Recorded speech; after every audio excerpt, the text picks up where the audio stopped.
Hi guys, welcome back to my channel. It's Eileen.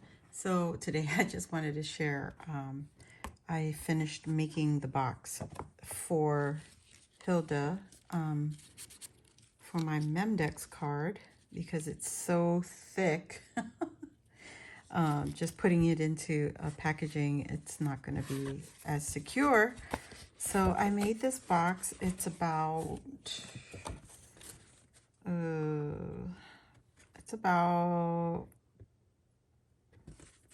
my goodness. The measurements don't seem to be the same. Oh, there you go. 4 3/4 by 6 1/4, 6 1/4. And then I made this box about 1 1/4 tall. So I made 2 of the same measurements, and then instead of making it a loose lid, instead of securing the flap, making it a square, I just attached the one panel to the completed box, and then I gave it a little bit of a trim on the side right here, just so it doesn't get caught on the box when you close it. So see that it just closes really easy. And then I used my 1-inch punch to make a thumb notch. I did layer it with some of the scrap papers that I got from my D-stash.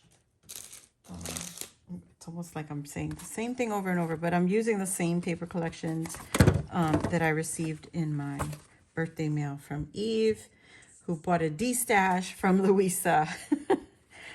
The only thing I added here that's not from there is my spiderweb doily, and that was the other half from the rosette.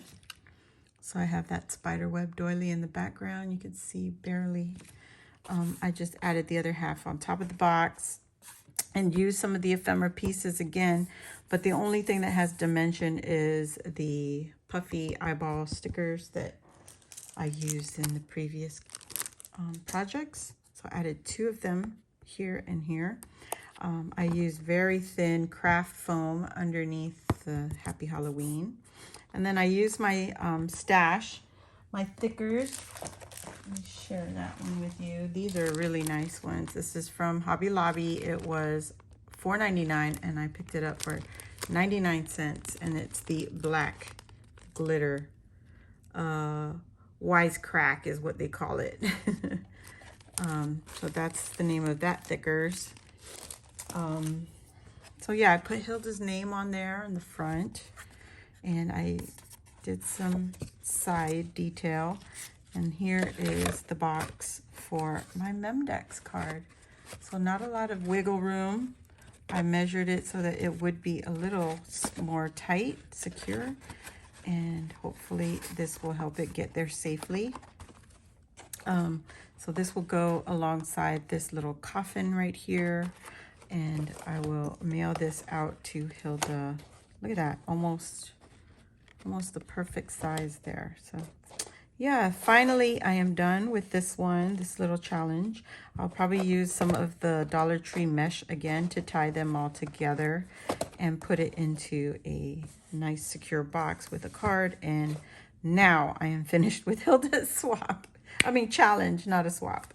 So again, thank you for watching. And if you're new here, welcome. Hit the subscribe button and join our little crafty family. And while you're at it, hit the notification bell. And that will let you know when I load a new video or when I go live here on my channel. So yes, and thank you again to my frequent flyers that come back every single time. I really do appreciate it. And while you're at it, if you enjoyed this video, hit the thumbs up. And I'll see you next time. Bye.